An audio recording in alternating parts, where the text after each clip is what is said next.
Well, hi there. Di video kali ini, saya akan menjelaskan tentang kegiatan KKN di siklus 2 yang bertemakan pembelajaran jarak jauh selama masa COVID-19. Video kali ini menyasar kepada 2 tenaga pendidik yang ada di lokasi Raja Mandala. Lebih tepatnya, di SMP Prima Mandala dan juga SMA Negeri 1 Cipatat. Langsung saja kita lihat gimana kegiatan KKN saya kali ini. Let's get started. Assalamualaikum warahmatullahi wabarakatuh. Sekarang saya sudah ada di SMP Prima Mandala dengan Ibu Nani Marliah. Ya, sekarang saya ada di siklus 2, yaitu tentang pembelajaran jarak jauh selama masa pandemi COVID-19. Assalamualaikum Ibu. Waalaikumsalam. Ibu udah berapa lama ngajar di sini?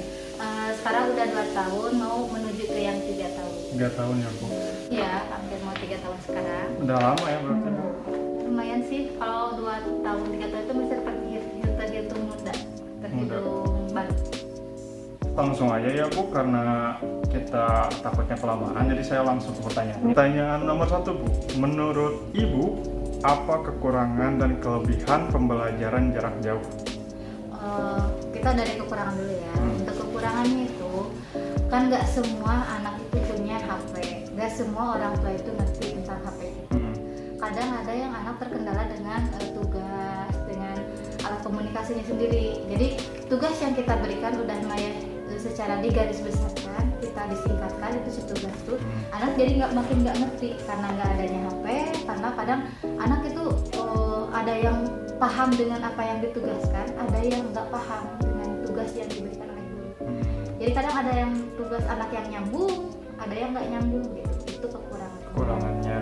Kalau untuk kelebihannya itu cuman dari segi ke ininya aja sih. Jadi kita bisa lebih fleksibel. Kalau untuk kelebihan waktu kita, terutama waktu buruknya. Itu aja sih kalau saya kelebihan menurut sayanya. Oke. Kalau untuk guru-guru masalah kuota itu ada Bu? Atau dikasih dari pemerintah atau dari sekolah? Itu Kurangan juga ya? Kurang juga. Biasanya harusnya dikasih dari sekolah. Cuman dari sekarang tuh belum dianggarkan kembali, jadi belum ada. Belum ada informasi lagi. Belum ada informasi lagi. Tapi kalau untuk dari awal COVID sampai semester kemarin ada. Cuman untuk sekarang masih dibicarakan. Oke. Selanjutnya Bu, aplikasi apa yang secara signifikan dipakai selama pembelajaran jarak jauh di sekolah ini? Kalau untuk diterima kita lebih ke di WhatsApp ya, grup WhatsApp. Soalnya itu yang paling gampang, paling mudah dan semua ada di semua murid. Selanjutnya, apakah ada perbedaan RPP pada masa pandemi dan sebelum pandemi? Ada, cuman di kita itu nggak terlalu banyak, cuman yang ada itu dari isinya aja ya.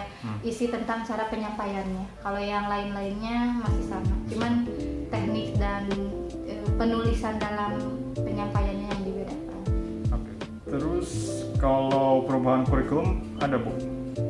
Sedikit sih. Sedikit juga. Ya, rata-rata mengikuti, cuman karena itu dari segi waktu aja yang paling dipersingkat, nggak sesuai dengan yang waktu kita tatap muka. Oh, itu dikasih sama pemerintah nggak sih?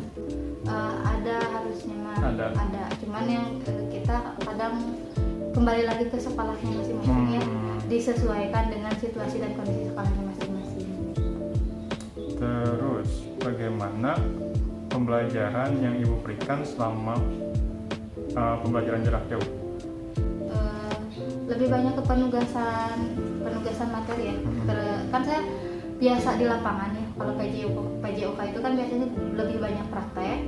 Nah, selama pandemi ini saya lebih banyak memberikan materi itunya tentang pengetahuan pengetahuan dasar mungkin ya. Pengetahuan dasar PJOK-nya. PJOK ya Bu. Hanya PJOK Bu? Saya untuk semester ini PJOK aja. PJOK aja. Apa poin penting menurut Ibu yang dapat diambil selama pembelajaran jarak jauh? Poin pentingnya itu pentingnya komunikasi. Yang kedua, penting mengajarkan kepada orang tua ya terutama. ternyata mengajar itu tidak semudah yang dibayangkan orang tua. Banyak keluhan dari orang tua, saya capek sama anak saya jadi gini-gini. Anak yang sekolah tapi saya jadi ikut belajar. Terus anaknya kenapa susah di rumah mah, susah untuk belajar. Padahal mah ya Bu, nggak susah di rumah, di sekolah juga memang susah. Ibu mah ngajar anaknya satu susah, kita guru-guru ada yang sampai 20-30 per kelas. Gitu, ya. Jadi guru itu kayak pahlawan tanpa tanda jasa, itu ya, beneran. Betul.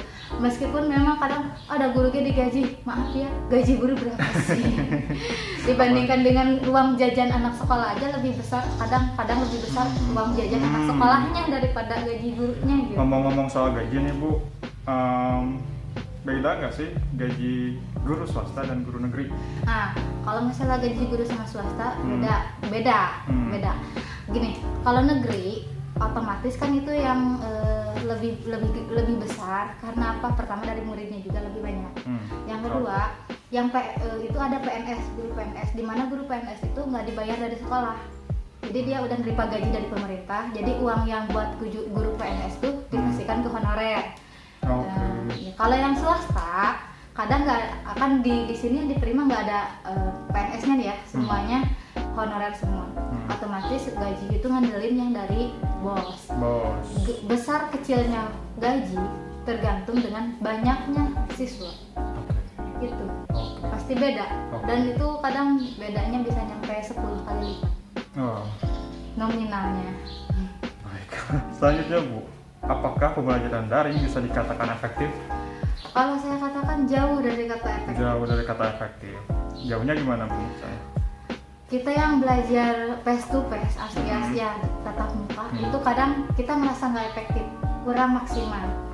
Dari segi kitanya, kadang dari segi waktu. Dari segi gurunya juga kadang dari segi gurunya kurang maksimal. Dari segi waktu, kadang materi itu kita baru mulai, ternyata waktu udah habis, waktu ngajarnya. Jadi kita nggak maksimal ngasih materi.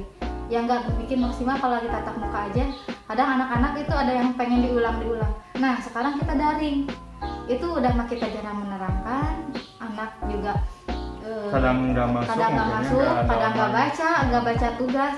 Itu jadi kita nggak efektif sekali. Jadi yang bisa belajar, yang bisa mengikuti pelajaran itu hanya 5% lah dari jumlah murid. Itu pun mereka pun paham dengan cara mereka, ya karena mereka rajin gitu.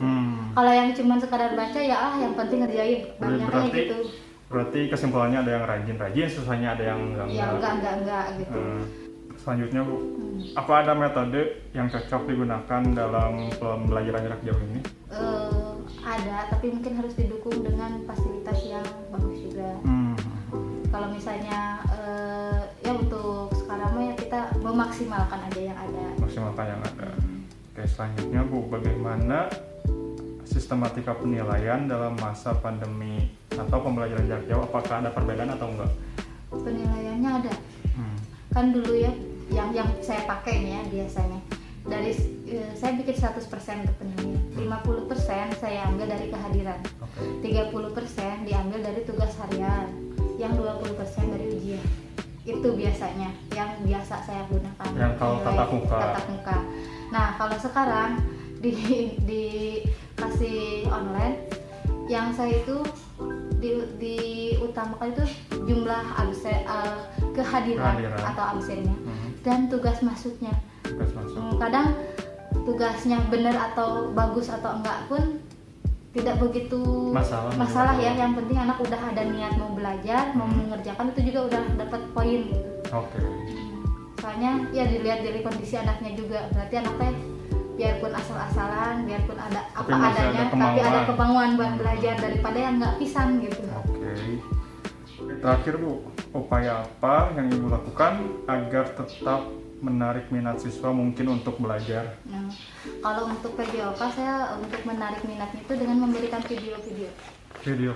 Soalnya kan kalau misalnya cuma ngasih materi, anak tuh kan kadang jenuh ya, udah mah pelajaran materi, pelajaran yang lainnya materi, Ya saya ngasih dengan video-video ya tentang pembelajaran penjas. Jadi anak tuh biar lebih rada, oh ya ini belajarnya sekarang mah nonton ini. Jadi rada ada tertarik lah. Kan kalau dikasih video anak juga ampang gitu ya. Gerakannya juga mungkin ada bayangan buat mereka ya. Kalau Cuman materi kan susah. Susah. Cuman mereka ngebayangin sendiri kadang nggak nyampe gitu ya ke gerakannya. Tapi kalau begitu ada video, oh ya kayak gini, lumayan meskipun mereka nggak bisa praktek, tapi mereka bisa lihat gitu. Ibu itu aja mungkin ya Bu. Terima kasih atas kesempatannya yang diberikan. Kita tutup aja. Wassalamualaikum warahmatullahi wabarakatuh.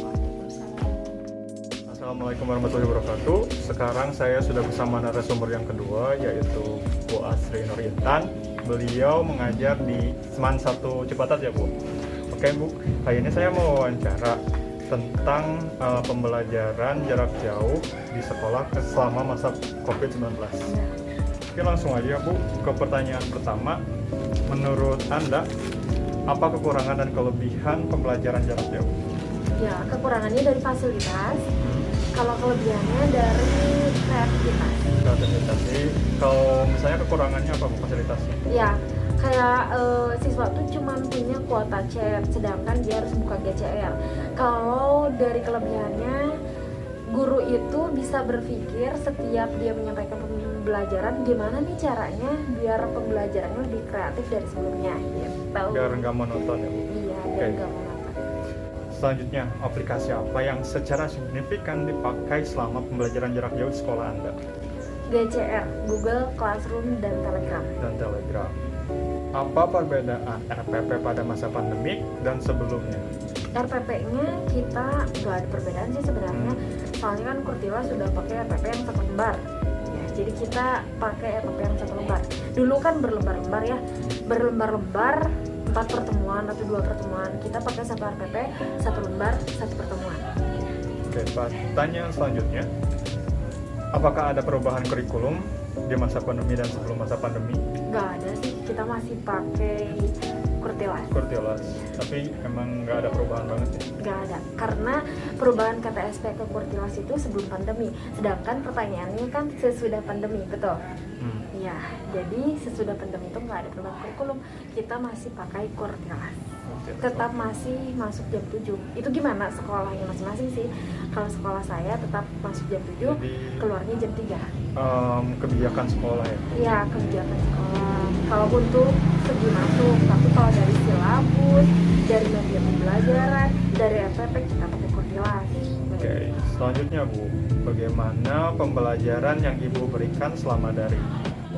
Bagaimana gimana maksudnya? Jadi pembelajarannya kalau lewat Zoom, apakah Ibu menerangkan langsung di papan tulis atau Ya, gimana? saya pakai mind mapping karena emang udah hobi juga pakai mind mapping ya. Jadi dan sebagian anak juga sebenarnya lebih memahami pakai mind mapping. Jadi kita tulis sebabnya, intinya, terus sebab-sebabnya, definisinya, tujuannya, dan lain sebagainya. Jadi babnya lalu inti-inti dasarnya. Gitu. Selanjutnya, adakah poin penting menurut Ibu yang dapat diambil selama pembelajaran jarak jauh? Poin pentingnya jangan lupa untuk berkomunikasi lewat apapun itu. Kalau nggak bisa mengikuti pembelajaran hari ini, tolong komunikasikan dengan gurunya lewat HP siapapun itu. Jika HP-nya tidak bisa untuk dipakai komunikasi, misalkan nggak ada kuota, karena dengan miskom itu bisa terjadi hal yang tidak diinginkan, kayak misalkan nggak dapat nilai cuman gara-gara nggak ada kuota dan lain sebagainya. Nggak bisa absen dan lainnya. Oke, selanjutnya Bu, apakah pembelajaran daring bisa dikatakan efektif? Kalau di pembelajaran saya sih efektif ya, karena saya pegang pelajaran bahasa apa? Bahasa Inggris. Bahasa Inggris. Jadi efektif sih kalau menurut saya, tapi menurut pribadi saya sendiri ada mata pelajaran yang nggak efektif buat dipakai daring gitu loh, buat pakai media daring gini. Contohnya Bu? Contohnya PJOK, matematika. Itu kan perlu praktek ya, perlu tatap muka. Itu kayaknya kalau belajar matematika banyak miskomnya deh, tapi saya juga nggak tahu itu gimana kreatif guru matematika menyampaikannya juga, bagaimana kreativitasnya gitu. Jadi tergantung kreativitas Gurunya masing-masing. iya, dan medianya juga sebenarnya. Oke. Selanjutnya, metode apa yang cocok digunakan dalam pembelajaran jarak jauh? Media apa? Metode metode apa yang cocok digunakan dalam pembelajaran jarak jauh? Mungkin main mapping atau apa? Iya, tadi kan saya sudah bilang metodenya ini. Terus mungkin ada metode lain? Metode lainnya ya adakanlah 1 minggu sekali atau beberapa kali pertemuan untuk tatap muka kayak gini meskipun secara virtual. Saya misalkan lewat Google Meet, lewat Zoom meeting dan lain sebagainya. Kan sekarang banyak ya aplikasi-aplikasi yang dapat memudahkan Kita juga bisa tahu kondisi anak tatap siswa ya. muka secara virtual. Iya. Oke. Terus bagaimana sistematika penilaian dalam masa pandemi? Apakah ada perbedaan? Sistematika penilaian ada perbedaan sih. Gimana? Biasanya kalau secara tatap muka kan absen itu lebih penting, kehadiran itu lebih penting. Tapi kalau secara daring kayak gini banyak kebijakan ya sebenarnya. Kayak misalkan oh ya nggak apa-apa apa namanya absennya nggak tepat waktu. Misalkan di jam saya ngajar di jam 8 tapi dia absen di jam 1 karena nggak ada kuota. Tidak apa-apa asal tugasnya masuk. Oke. Jadi saya ambil 35% absen, 35 absen, 65 tugas.